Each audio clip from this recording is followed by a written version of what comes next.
Les amis, bonjour, on se retrouve pour les news de Realty du mois de juin cette fois-ci. Alors vous le voyez, je suis pas chez moi, je suis pas sur mon setup habituel, mais les news sont là. Et on va commencer tout de suite avec les community calls qui changent une nouvelle fois. Alors là, c'est plutôt changement organisation. Donc ce sera toutes les semaines, mais une semaine sur deux, ce sera en français. Voilà, et l'autre semaine, ce sera en anglais. Donc la semaine qui vient de passer, c'était en français. Le prochain jeudi, ce sera donc en anglais, et ainsi de suite. Donc pour les vidéos, chez nous, ça changera pas grand-chose, à part que maintenant, je vais regarder les community calls en français et en anglais, et je vous ferai un compte rendu des deux, voilà, pour être sûr de rien rater. Je suis un peu malade aussi, je suis désolé, hein. Ensuite, deuxième nouvelle importante, le changement de RPC à faire. Donc si vous êtes sur les anciens RPC sur MetaMask, il faut les updater. Euh, donc là, vous avez, vous mettrai en bas de la vidéo comment updater le RPC. C'est sur developer.knowledge-chain. Et en gros, vous allez sur la page, vous pouvez cliquer là pour avoir la liste. Et sinon, vous en avez déjà 4 ici que vous pouvez utiliser. Ce que je vous conseille de faire, c'est de les tester simplement et aller voir sur le RMM puisque c'est là où vous allez peut-être l'utiliser le plus, voir si ça load rapidement les informations, etc. Vous pouvez les tester ou en prendre juste un au hasard, voilà, si vous n'utilisez pas trop de choses qui demandent les datas des RPC.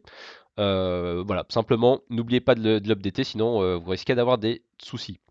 Euh, Request Network, en parlant de soucis, Request Network, vous avez dû voir qu'il y a eu pas mal de problèmes derrière moi, donc c'est plutôt dans les délais ou alors c'était juste pas disponible.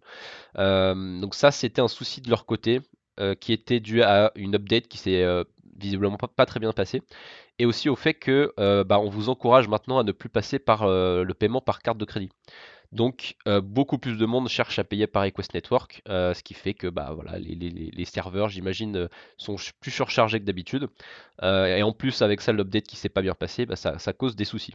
Donc en tout cas, c'est en train d'être bossé de leur côté. Il ne devrait plus y avoir de soucis pour les prochains biens immobiliers. En restant dans les paiements, à partir du 11 juillet, les frais sur carte de crédit seront live. Donc ce sera 2%, 2% du montant. Euh, mais pas de panique, il y aura deux articles. Donc l'équipe Realty fera deux articles pour vous donner des solutions sur comment éviter ces frais et comment donc le plus facilement possible en fait passer de votre compte en banque à un paiement pour les tokens. Donc ce sera vraisemblablement via Mon Pèlerin. Donc si vous n'êtes pas déjà client Mon Pèlerin, peut-être allez vous renseigner puisque c'est le partenaire Realty. Donc voilà, j'imagine que ça se fera par eux. Enfin, c'est ce qui a été indiqué. Donc vous pouvez déjà commencer à regarder comment ça se passe. Je l'ai déjà fait moi pour avoir des XDAI, donc ça s'est très bien passé. Mais voilà, vu que c'est le partenaire privilégié, je vous conseille d'aller voir les solutions Mon Pèlerin puisque le 11 juillet, eh bien, je pense que ça sera par eux. Ensuite, CleanSat Mining, donc ça a été abordé dans le dernier community call où en fait l'équipe Realty est nommée, en fait partie de l'équipe CleanSat Mining. Donc pas d'inquiétude, ils vont pas quitter Realty pour faire CleanSat Mining à 100%. Il a bien été précisé que Realty ça reste voilà, le focus à 100% de l'équipe, hein. Mais simplement la solution, en fait les solutions comment dire, technologiques blockchain de Realty seront utilisées pour CleanSat Mining. Donc si vous voulez plus d'infos, c'est sur le site. Hop, alors là, bon, je vais disparaître, je vais me remettre après, c'est pas très grave. Mais voilà, donc vous pouvez aller mettre votre email ici pour être informé des nouvelles parce que voilà, Realty ne va pas communiquer dessus. Enfin, ce sera pas le. Donc voilà, vous voyez Jean-Marc et Rémi et Mickaël également. Mais en gros, voilà, Realty reste Realty, hein, c'est pas que CleanSat Mining maintenant, c'est simplement complémentaire. Mais si vous êtes intéressé en tout cas par cette solution, je vous encourage à aller sur le site et à mettre votre email pour avoir les infos. D'autres plus petites news, on a les waitlists qui devraient être plus rapides maintenant et la mise en ligne des documents également. Donc voilà, un petit plus. Pas d'annonce pour les ventes sauvages. Donc vous savez que parfois il y a quelques tokens qui sont remis en vente des anciennes propriétés. Et les gens reprochent un petit peu à Realty de ne pas faire d'annonce à l'avance. Mais en fait, c'est voulu parce que bah, c'est pour éviter la surcharge des serveurs. Et puis généralement, il y a très peu de tokens. Donc vous allez vous bagarrer en fait à des centaines d'acheteurs pour 5 tokens. Donc c'est un peu, c'est plutôt, voilà, si vous êtes là au bon moment, voilà, c'est le coup de chance, vous pouvez acheter les tokens. Sinon, bah, tant pis, vous repassez plus tard. Donc pas d'annonce pour ça. L'intégration de The Graph également. Donc ça, pour ceux qui connaissent pas, bah, c'est simplement je dirais c'est l'exploitation des datas en fait, hein. Donc ça va permettre de ce qui a été mentionné des calculs plus rapides des loyers. Et également aussi eh bien, de pouvoir utiliser les datas pour en faire des graphes. Donc toutes les datas liées à Realty pourront être exploitées. Donc ça peut être très sympa. Donc à voir ce qui va se développer dans les mois à venir autour de ça. Et puis en dernier, possible rencontre abonnée en Europe en fin d'année. Donc ça plutôt cool. Pour ceux qui sont dans le coin ou qui comptent voyager en Europe en fin d'année, bah, vous pouvez peut-être caler votre voyage pour passer. Donc évidemment pas d'infos, pas de date, mais en tout cas bah, ça a été annoncé que c'est en tout cas possible, à voir aussi avec le Covid évidemment j'imagine. Mais en tout cas, news sympathique. Donc voilà pour le mois de juin. Moi, comme je vous ai dit, je sors de l'hôtel demain de quarantaine. Donc on se retrouvera avec des vidéos bien plus régulières dans les semaines qui arrivent, voilà, avec la qualité des vidéos qui va revenir également. Sur ce, je vous laisse avec Alpha et je vous dis à très bientôt. Bonjour à tous, bienvenue dans la revue immobilière donc de Realty concernant le mois de juin 2022. Durant ce mois de juin, plus de 2 800 000 dollars ont été vendus de biens. En réalité, il y a eu 3 558 000 dollars qui ont été proposés à la vente et il y a un solde actuel, donc en fin juin, de 757 000 dollars.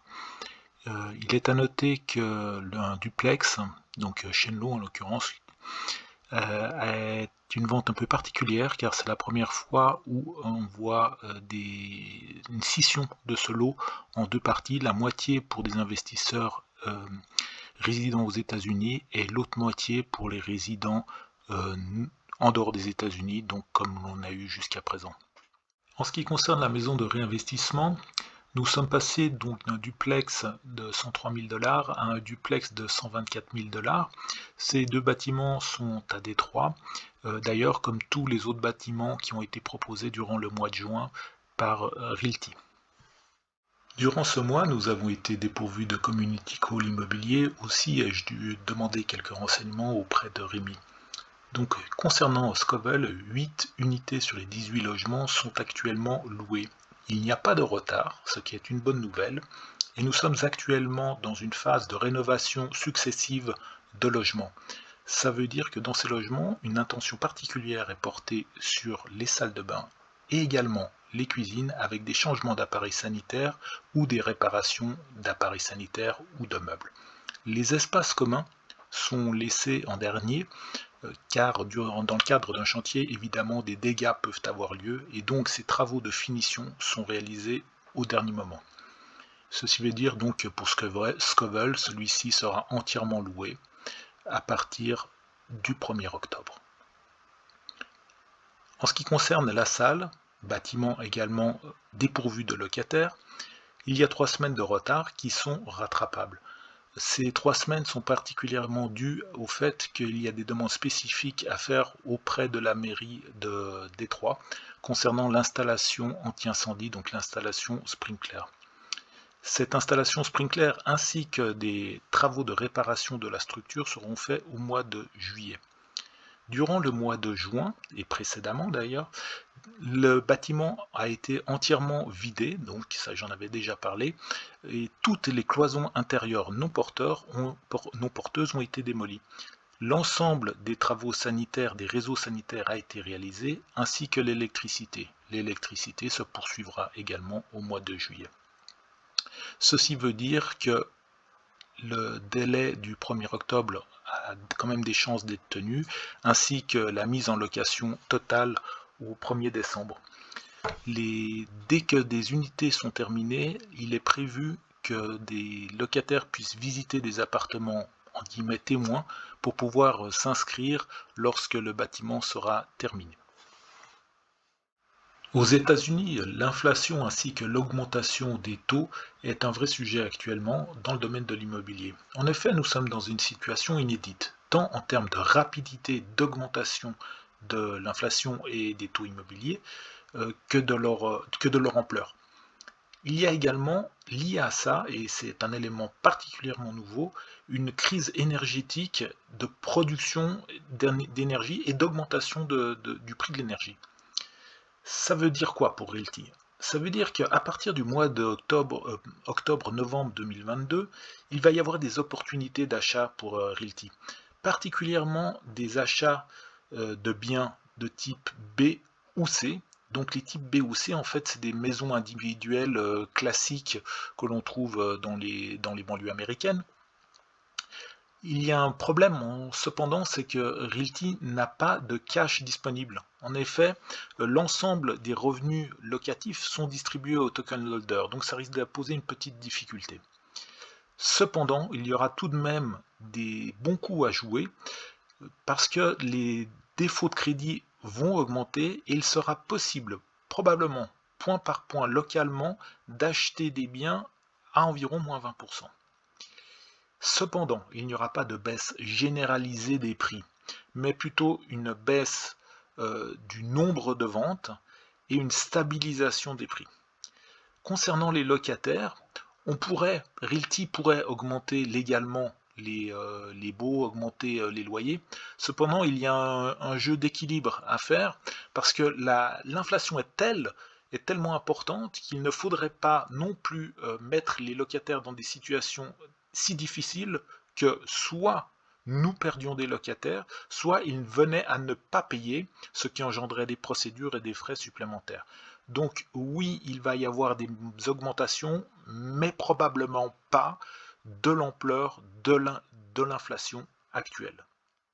Au titre des points divers qui ont été abordés durant ce mois, il y a eu par exemple le financement des travaux d'entretien et principalement le renflouement des caisses pour ces travaux. Ces travaux seront principalement payés par Realty qui ensuite en fait fera une avance et ensuite se remboursera par déduction sur les loyers qui ne seront pas versés donc au token holder. J'en ai parlé dans le slide précédent, la politique d'augmentation des locataires est soit 3%, soit l'inflation. On va certainement se trouver entre ces 3% et cette inflation à cause des éléments que j'ai évoqués précédemment. Il faut rappeler que les délais d'expulsion sont de 3 semaines à Détroit, ce qui est extrêmement court et que nous ne connaissons pas en Europe. Il y a également été évoqué la notion de peut-être, et là c'est au conditionnel, acheter des biens à crédit, avec des crédits, donc des crédits bancaires, afin de bénéficier de l'effet d'inflation. Mais ceci a encore à observer et à considérer dans le futur. Au niveau de la politique de vente des biens, désormais, soit il y aura des ventes d'un gros bien à la fois, soit d'une collection de petits biens afin de satisfaire et d'éviter au maximum les frustrations des token holders. Enfin, il y a une volonté d'agrandir la taille de l'équipe et de faire venir des partenaires spécialisés dans l'immobilier qui sont soit sur d'autres segments, soit dans d'autres lieux. Enfin, dernier point évoqué, et c'est un point qui est extrêmement important, c'est le côté de professionnalisme. C'est-à-dire que Realty ne se pose pas en plateforme neutre. Tous les biens qui sont présentés chez Realty sont sélectionnés, en l'occurrence par Rémi, mais sont sélectionnés par des professionnels. Et dans le futur, Realty entend bien à ce que ça perdure. Nous ne sommes pas dans un espace où n'importe qui peut proposer son bien et Realty a dégagé toute responsabilité. Sur ce, je vous remercie de nous avoir suivis. Donc, nous nous reverrons le mois prochain, le premier lundi à 18h. Vous n'oubliez pas les pouces bleus, les abonnements et tout ce qui est nécessaire afin de faire un bon référencement pour cette vidéo. Et puis, je voulais dire en dernier, Realty vers l'infini et au-delà.